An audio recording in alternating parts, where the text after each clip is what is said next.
Hey guys, so there's a band called Rainburn that's been recording here for a couple of days. They've recorded the acoustic version of a previously released track called Elusive Light. We have recorded a couple of acoustic guitar tracks, acoustic bass tracks, tabla tracks, and vocals are yet to be done. So I thought I'll take you guys through the editing process of how I edit and comp these tracks. So basically, the acoustic tracks, the bass tracks, and all of them have already been comped. We have taken the best takes possible, and now I thought I'll just take you guys through how I edit these tracks. It won't be a very detailed video, but I'll just take you through how I go through the editing process for each of these tracks. Let's just have a look. Alright, so this is my Pro Tools session where I've recorded the acoustic guitars, tabla, and the acoustic bass. As I've mentioned in my previous video, my OCD forces me to color my tracks. So bass is always green, tabla can be any percussion basically is light blue, and for me acoustic guitars are this shade of green. Doesn't have to be the same for you guys, but whatever works for you. These tracks over here are the demo tracks that were sent to me by the band itself.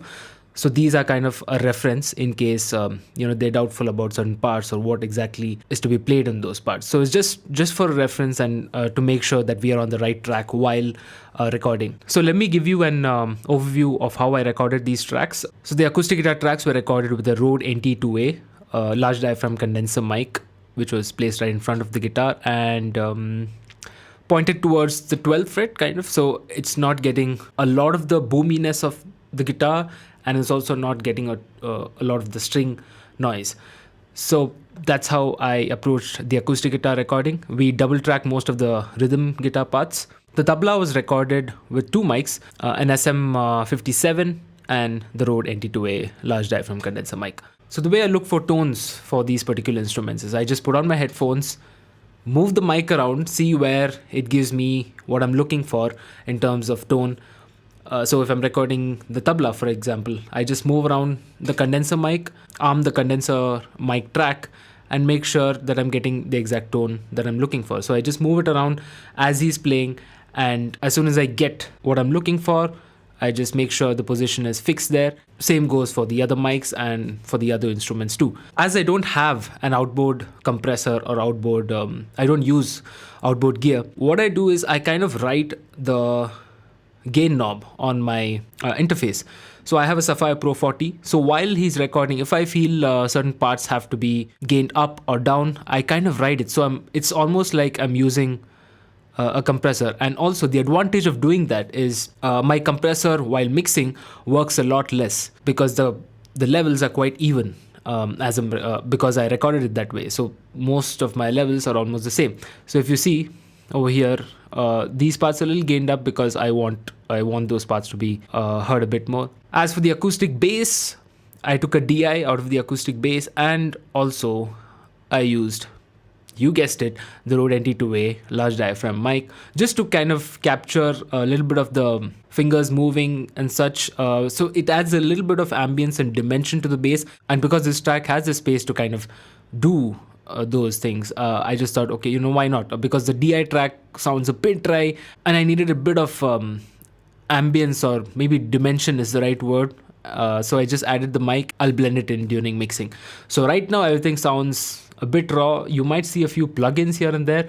So I use those kind of like a pre-mixing technique, so I don't have to kind of think a lot while mixing because I already have like a kind of a template set for this particular instrument while I was recording itself. The major editing has been done. So all I have to do is kind of go through the track and see that everything is exactly on time as per the click, and kind of adjust a few crossfades if necessary and those kind of things. So I try to do as much editing as possible while recording, so I don't have to overwork myself during this stage, and it makes life a lot more easier. Like I said before, I try to kind of make my life as simple as possible. So let's just listen to a random part of the song and let's see where we stand.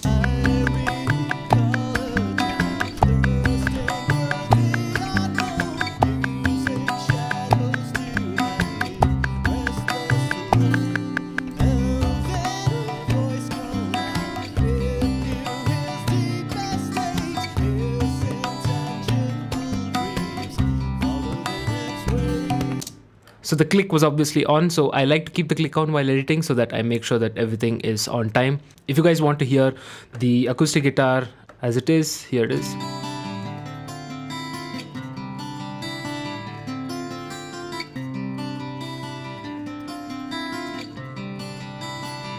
Some of these tracks.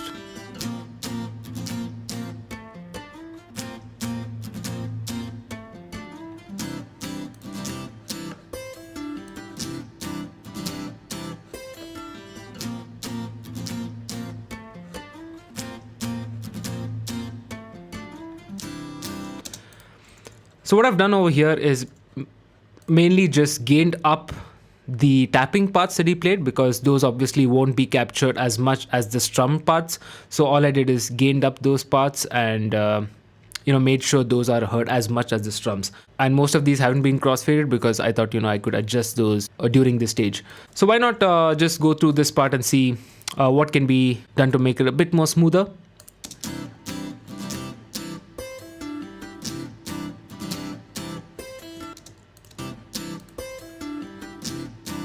So let's put on the click here and see if this is totally on time.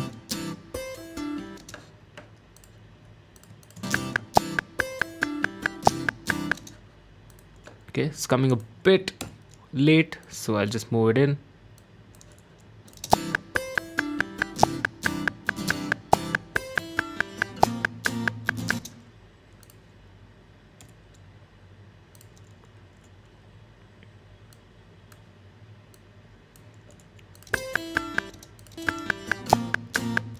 Now these things don't necessarily have to be exactly on the click, and you could leave a little bit of wiggle room. That's totally fine. It's just my OCD acting up. You might not hear these things in the context, but for me, when I know it's there, I just have to adjust it. So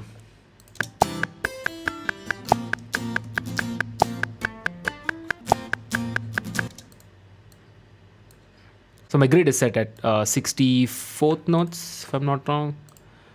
Yes, so I have finer adjustments when I make these movements.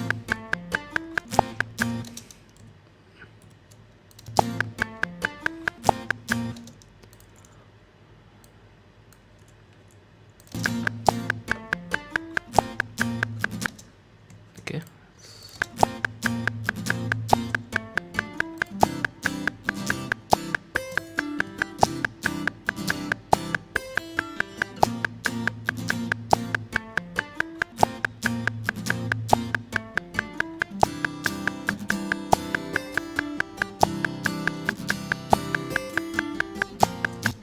Also, make sure while tracking, most of it is tracked exactly as per time, and I don't really let go of parts that are really off time and think that okay, I'll adjust it while editing. It just doesn't, I don't think that way, and I just have to correct it while recording. So I don't mind doing a couple of takes. I don't mind the artist getting annoyed with me, but I would rather adjust it while recording and give myself a lot less work while I have to mix and edit.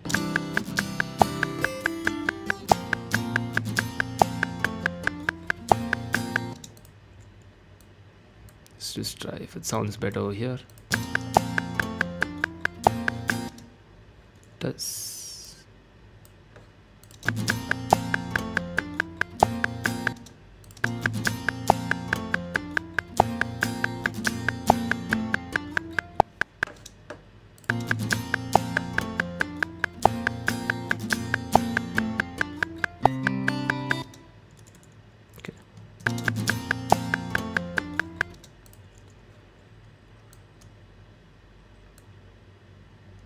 A little bit of a crossfade over here should work. Okay, so what I'm going to do is just remove this crossfade, and I think there should be a similar tool in all DAWs. Over here it's called batch fade. There should be a variation of it in all DAWs. So over here you press Command F, you get this menu, and I think 5 to 10 should be fine. Let's just set it at 5 and see how it sounds. So basically all these cuts have now crossfades in them. So let's see how that sounds.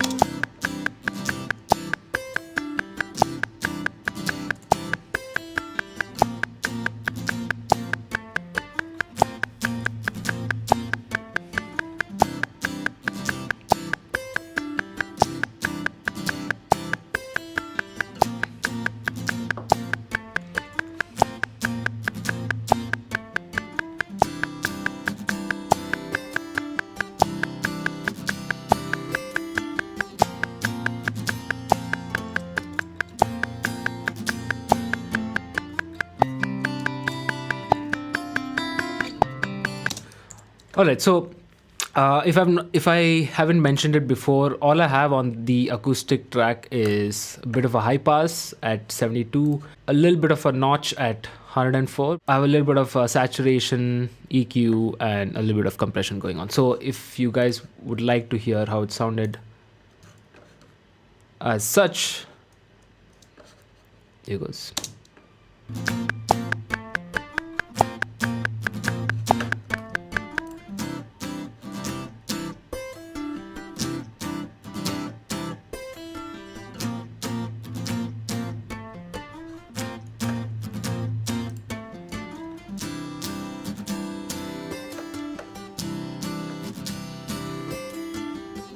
There's also a little bit of ambience. I just had, I think, the little plate on just for a bit of plate reverb. So now let's move on to the tabla. So like I said, I'm just going to keep this video as short as possible, but I think it's already quite long. So let's just see what the tabla is doing here.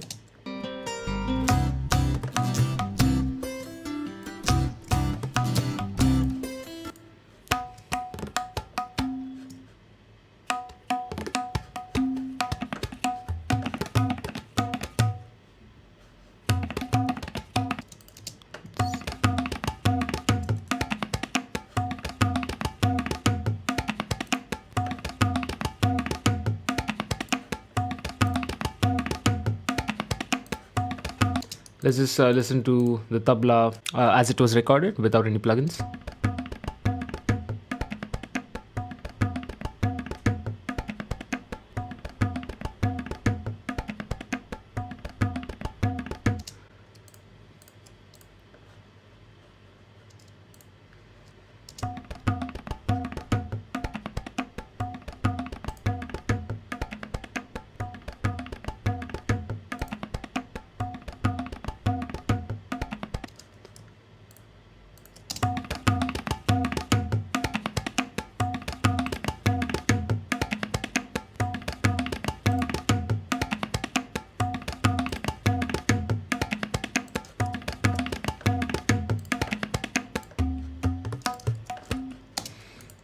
Alright, and let's look at this part.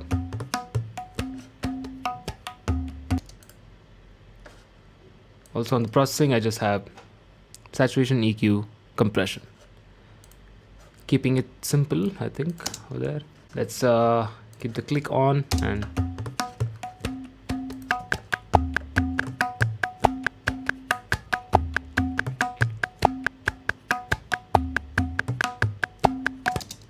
so there.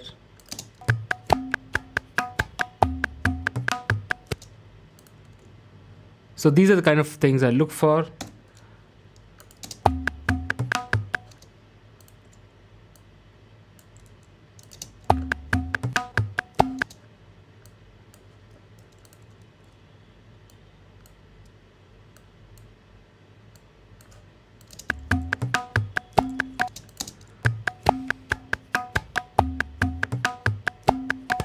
That sounds a lot better there.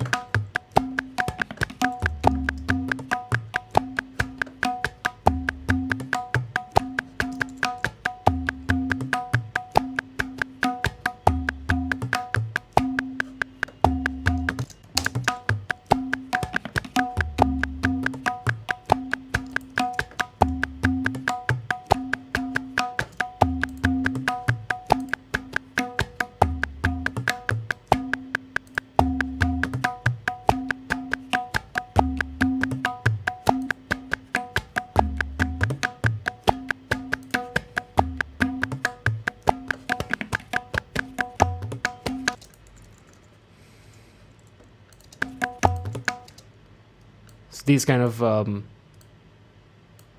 tracks, you could just add a crossfade. A lot more smoother. And I think a lot of people don't really use crossfades a lot. I don't understand that, because please just use crossfades. So basically I go through the entire track, make sure everything's on time, adjust a few hits if necessary to fit the click, so that if everything follows the click, everything's on time and life's good. So that's how I look at it. Now let's look at a bit of the acoustic bass. Let's see what that's.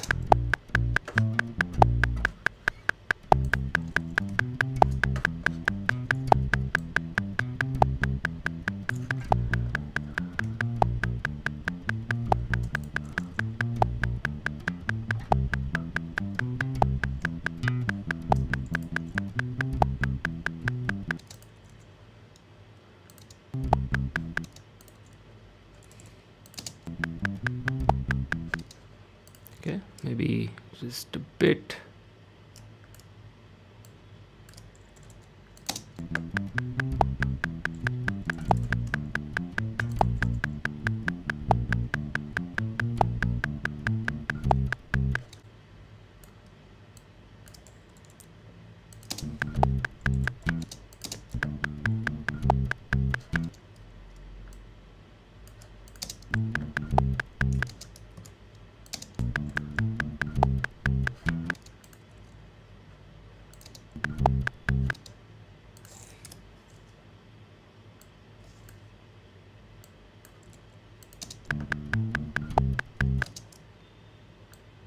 Lot better.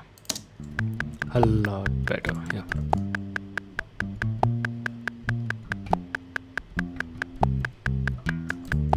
Check these sustains too and make sure it's not getting cut.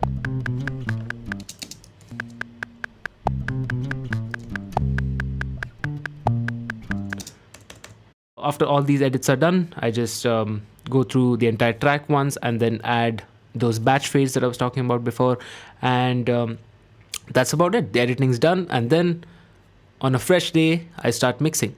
I mean, as of now we still have the vocal recording left, and that'll be done very soon, and then I get into mixing. So I hope you guys learned something from this video, and let me know if you would like me to make more of such videos.